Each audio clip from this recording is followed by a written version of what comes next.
Over 1,200 firefighters and 300 fire trucks were mobilized to combat the fire at Wang Fuk Court.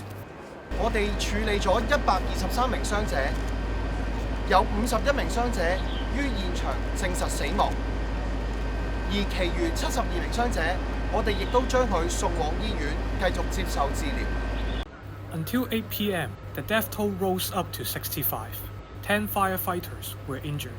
The Fire Service Department said that they have received 341 assistance requests, of which 270 were processed, including 2 rescues at Wang Tai House and Wang Tao House. 我哋嘅同事喺嗰3座裏面咧，已經喺唔同嘅樓層，比方說由6樓打上，其實我哋已經係嘅戰術小隊已經可以進攻咗㗎啦。